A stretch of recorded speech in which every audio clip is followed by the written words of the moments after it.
Welcome to Let's Talk Show. It's another session that will be talking about the social issues that have been affecting our society, especially the youth.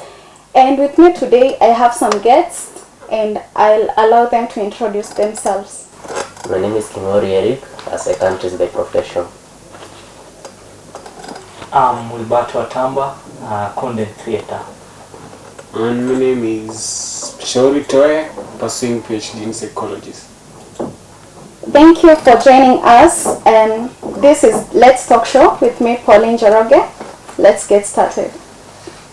And so today we are going to be discussing on why there have been a high rise in sexual cases, that is the rape and defilement. And to start with you, Eric, why do you think there have been consistent rape cases, especially among our youths in the higher institutions or the universities?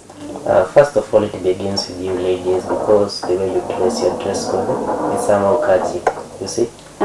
Yeah, in a man's mind, you tempt us to your dress code. You can't just wear a miniskirt which are tight. So you want to say that the dress codes of the ladies entice? It entices us men. Okay. Yeah. What about you? When my friend here is talking about dress code, I think the issue is that maybe drugs, because as a normal man, you cannot just see a girl passing at a kona miniskirt halafu unakimbia hapo unamrep. I think these rape cases are coming up because people are using drugs. Sasa mtu akiona tu mtu anaona hii ni mali, anataka kuforce issues. So naona ni kama madrugs pia zinachangia sana. So the drugs. Drugs. Okay. Your opinion, Fred? In my opinion, I just add on what my friends have said. In the matters of dress code, yeah, it's true how girls are dressing entice us to do some things. Actually, it's seducing from what people can relate. Yeah, then even the matter of drugs, maybe the influence of drugs can affect the mental illness of a person. Maybe in the act of making someone doing something. Maybe even the act of alcohol in parties. That's when the rape cases happened. Okay. Most of the times. Okay. Is it evident that alcohol consumption has mostly been associated with sexual assault, as most of the users tend to do crazy or rational things? Might this be one of the reasons? Alcohol consumption. Yeah, it's true. Because when you're drunk, you're actually, I tend to think you lose all your senses. Maybe your senses are heightened, you're excited, you tend to do things you can't come back from. So maybe, in terms of alcohol, rape cases will increase. Okay. Yeah, it is true, alcohol inachangia sana, because ukiangalia, like you go to party, and then you don't know, partying, unaenda drinking that alcohol, and the same time ujui hao watu wenye wako around you. So you get like the friends you went with, wote wamelewa, and there is tunaweza sema maybe feces ziko hapo around you. So they take advantage. This man with a higher appetite. Okay. Wanachukulia hapo advantage. So they go there and they can rape cases, drug tu hapo hivyo. So inachangia sana, alcohol inachangia. Okay. Yeah. What about you, Eric? I would say not really, because also in the past, our great-grandparents, they used to drink alcohol, but there were no those rape cases as in today. Yeah. So, I will mainly focus on dressing code.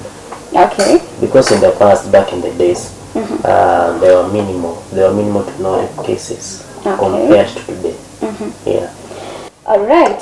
Do you think that off-campus parties have also been a reason to why assault cases have risen? I don't think. You don't think so? Because I have been there at the campus, na sherehe tulikuwa tunapiga. But there was no, going to those parties is just all about enjoying. So I don't think, like, take for example, nimeenda na we, you are my friend. Now those parties are mostly friends, mnajuana, mnaorganize kitu mnajua. So I don't think if these parties are leading into rape. Have you ever gone to a party where you've witnessed or you've heard that something like rape has happened after the party? No, maybe huyo mwenye anadai akwe of In my perspective, people party, yes. But yeah, you can lay a party, obviously there are drugs, there's alcohol. All the issues you've talked about, the drug and alcohol leading to rape. So obviously, maybe if it's among the friends, maybe the rape case won't happen, but you get someone... So you think that friends won't do the actions? You can't judge most of the friends, because some of the friends you never know the intentions. To my point, yeah, parties do increase the rate of raping, according to me. That's it. Okay, what about you, Eric? According to me, of campus parties, they do not promote rape cases, because in those parties, we normally go there because it's a friendly party, relative party, you see. Okay. Yeah. Where would you think there would be a rape case by a person with whom you've gone a date with? That is mostly known as date rape. What might be the reason or what might cause a date rape? When you wamesema fisi, manja and all those kind of stuff, maybe your intentions of going to a date maybe was to have sex. Maybe at the end of the date, the girl refuses, then you try to force yourself through her. That might be the case. Okay. For me, date rape, don't think, for my opinion, girls have taken it, yani kila kitu, you see, like anasema ukimguza kama hajakubali it is a rape, sijui ukimuomba akataa it is a rape. So girls have made it to look like rapes are in date, but obviously... But it happens. It happens. But for me, I don't think even it may be tuieke category ingine, but it's not a rape. Because ukisema umekataa nikikuguza hivi, I've raped you. No. Okay, what about you, Eric? First of all, the ladies, they do not understand the meaning of rape, you see. Also themselves, they think that they are the sexual objects, you see. So, they don't understand the meaning of rape. What they mean about the date rape is, as in, wanakata kuguzwa, like the way my friend has just said, wanakata. But that is still assault. If you touch somebody without you are already engaged with her, you see. Okay. You are in that intimate relationship. So I don't see the case of rape. Otherwise, you would have neglected that call, that date, and say that you won't be available, or maybe give some other issues that will contradict you from going to that particular date. Okay. You're getting. And according to statutory rape, do you think the assailant should be given a penalty for that crime? Yeah, they should be given a penalty, since rape cases are very as in these rape cases, they are very serious crimes, you see. They should be given a penalty because that act, that sexual assault, is recognized by the Constitution, is really recognized as a crime. Okay. At land, yeah. Okay. What about you? For me, I don't think, because if you look at some cases, you may hear that maybe mtu aliekelewa, that is, but for me, a rape case must take more than 3 years investigation, not a month. 3 years? Won't 3 that years. be too long? It is too long, but if you use 1 month, you get you are maybe taking a person to jail. Maybe it is tunaweza sema zilikuwa rumors, and you get with no evidence. Yeah, no evidence, and they will get this person going to rot in jail, and maybe he or she did not commit the crime. That is it. Okay, what about your friend? As my friend said, you should first get the whole story first before giving someone justice. Then in the matters of rape, maybe underage, I think that's a serious case. But mostly you find that in people above 18, we find that it's the girl who caused the man to do the rape case. In which manner? Well, the seduction part, maybe even the undressing part and all those stuff. Then at the end of it all, the girl says no, but you you are a man who has already been enticed. Okay. You know, I have a point to add. For instance, that a girl, that particular lady likes you, and maybe you don't want to have that engagement with her. She'll tend to accuse you have sexually assaulted her, so that at the end you'll marry her. Oh. You'll marry her. Sometimes it's a So- framework. So they'll start framing you. Okay. Yeah, they'll come up with a A setup. story. With a story Uh-huh. that will frame you, and then they'll be saying to you that if you don't Marry the lady. marry the lady, then you'll have to fit the jail. Okay. What advice would you give to a person who has been sexually assaulted by a relative or someone who's close to them in order to get their justice? And or rather, what would you advise a person who has gone through a sexual assault from a relative to share their story? And how would they go about it?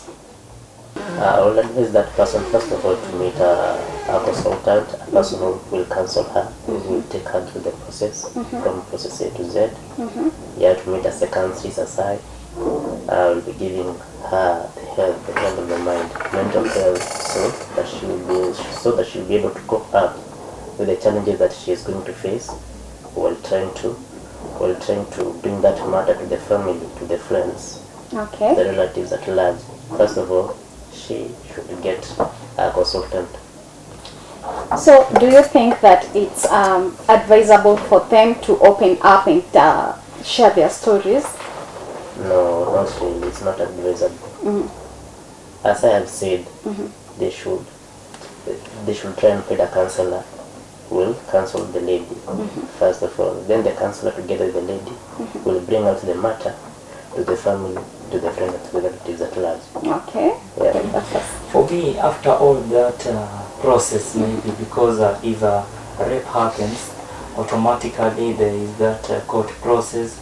So after that court process, because you cannot denounce your father or your uncle, juu kama yenda amefanya hiyo, Yeah. it is all about accepting after all that process, accept that it happened, then you just renew that So you don't relationship. have to go look for justice? You go for justice, Uh-huh. but after all that justice, you accept it happened. It happened. Then you just renew that relationship.